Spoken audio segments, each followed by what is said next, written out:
ating bansa? Una, nagpapasalamat tayo sa patuloy na pagtitiwala at pagsuporta sa ating Aga Party List.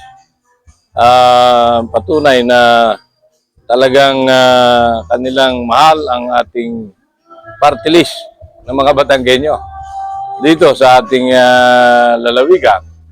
Sa kabila na napakaraming party list ang talagang namili na ng boto, tayo pa rin ang nanguna dito sa lalawigan ng Batangas. Sana ay patuloy na maging ganyan dahil kung tayo ay ika nga ay naubos ang boto natin dito sa lalawigan, sigurado yung umaasa nating mga magsasaka, mangingisda at kooperatiba na sila ay patuloy na magkaroon ng boses sa Kongreso o kahit saan man, ay mukhang mawawalan sila ng pag-asa para patuloy na kanilang gawin ang kanilang mga gawain sa pag-aalaga, pagtatanim, pangingisda dito sa ating bansa. So, yun ang siyang nagpapasalamat natin.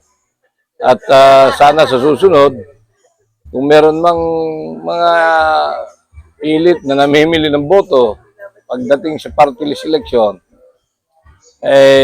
sana okay lang naman na tanggapin nila yung pera, pero ang iboto nila, yung talagang tunay na party list na may sektor, may pinaglalaban, dahil yan naman talaga para sa marginalized and poor sector, ang party list.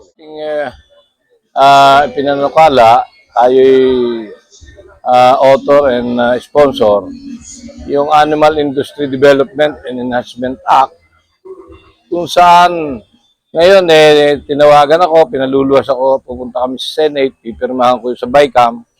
Ibig sabihin, pag napirmahan itong BICAM na present kay Presidente BBM, ito may magiging batas na. At ang maganda rito, magkakaroon ng pondo na taon-taon ng mga 30 billion ang ating livestock, poultry, dairy, and corn industry na galing doon sa kinukolektang taripa na ibinabayad ng mga importer sa importation ng karning baboy, manok, baka, dairy at saka mga mais. So yan, napakalaking tulong para magkaroon tayo ng pondo para labanan ng ASF.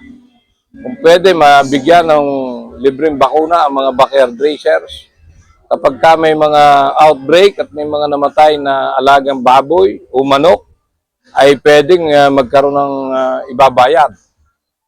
Kaya pati sa mga development, mga post-harvest facilities, napakalaki na may tutulong ng pondong aabot sa 30 billion taon-taon. At yan ay pwedeng umabot ng 10 taon. Sa ngayon, kulang ang ating pondo, kaya itong batas na ito magbibigay ng bagong pag-asa sa livestock, poultry, and dairy industry.